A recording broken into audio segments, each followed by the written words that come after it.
Welcome to Derek's World of Motorcycling. Today I'll be taking you guys around my Kawasaki H1 Mach III. This is a 1969 Kawasaki H1 Mach III. It's a two-stroke 500cc sports bike and is the first version of the H1 series produced from 1969 through to 1975. The brute force of the engine, combined with its nervous handling, dodgy brakes and affordability, meant that bodies soon started to pile up. This bike was the original Widowmaker. I bought it in May this year from a guy all the way up north in Blythe.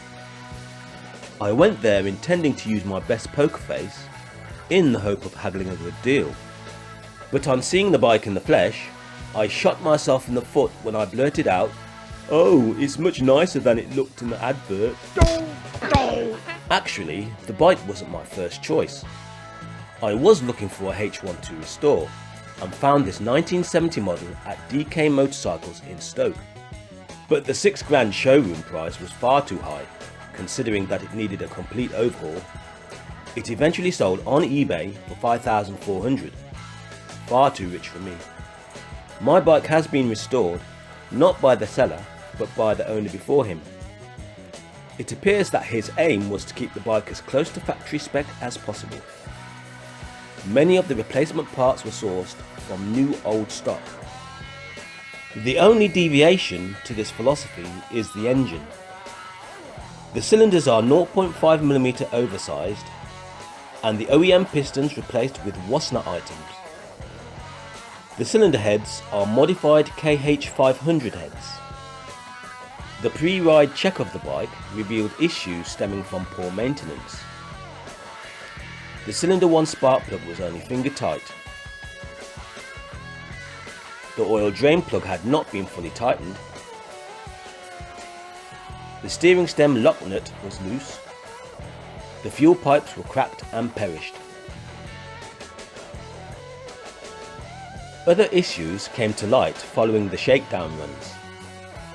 From the get-go, there was an oil leak from beneath the clutch cover. Whoever had repainted the cover had neglected to mask off its mating face. The excess paint meant an oil-tight join to the crankcase was not possible. I removed the paint and sanded the mating face with 600 grit wet and dry. The stopping ability of the H1 has always been questionable, so I had the front brake shoes relined by Villiers in Birmingham. Braking was improved, albeit only marginally. After the third shakedown ride, the bike started to leak fuel. I suspected that one of the carburettor needle valves was sealing. I replaced all of them with brand new sets, but the leak persisted.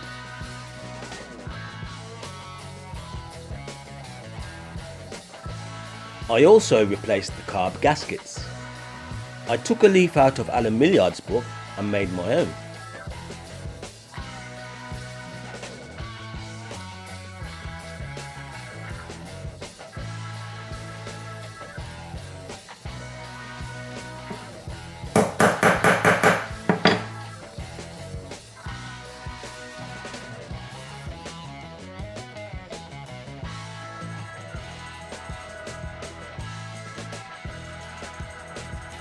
I eventually traced the leak to the cylinder 3 carb. For some reason, the carb float valve was allowing too much fuel into the bowl, causing it to overflow. Increasing the float height by 2mm fixed the problem. Since I had to remove the carbs, I decided to check the air filter. It's lucky that I did.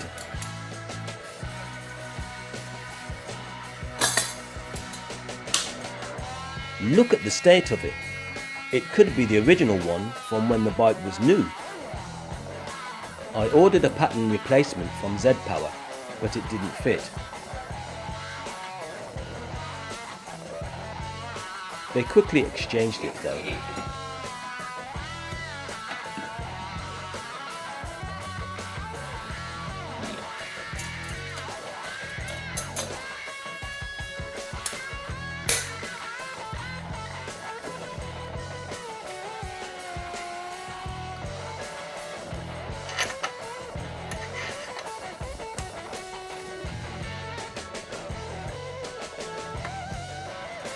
The play in the cush drive suggests that the rubbers are perished or aren't the correct size. Trying to find replacements will be like trying to find a rocking horse poo. On the plus side, the bike is so handsome. From the shape of the seat, the detailing of the rear light, the aluminium indicators. Just look at the fuel tank and the lovely sculpturing of the knee recesses. And then there's the engine. The way it howls combined with the airbox induction roar. And it's definitely got some oomph despite its age. On the downside, the weak brakes and nervous handling mean that high road speeds are best avoided, especially if self-preservation is high up on your list of priorities. And there's no underseat storage. A toolkit comes with the bike, but there's nowhere to put it. Very odd. There is nothing wrong with your television set. Do not attempt to adjust the picture. We are controlling transmission. Welcome to the final of the Kickstart Challenge, the segment that exposes the anxiety associated with cold starting a classic bike. The Honda CB750 is currently top of the leaderboard. Needing 8 kicks to start, it's harder to kick than a bad habit. Will the Kawasaki H1 nick the top spot? Place your bets now! Come on, quick, bet! Betting ends!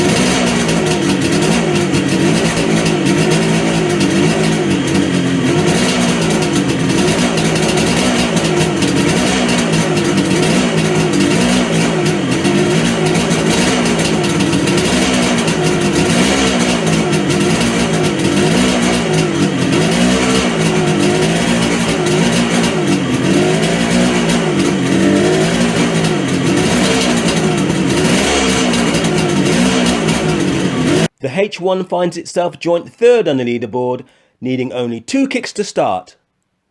So the winner of the Kickstart Challenge is the Honda CB750.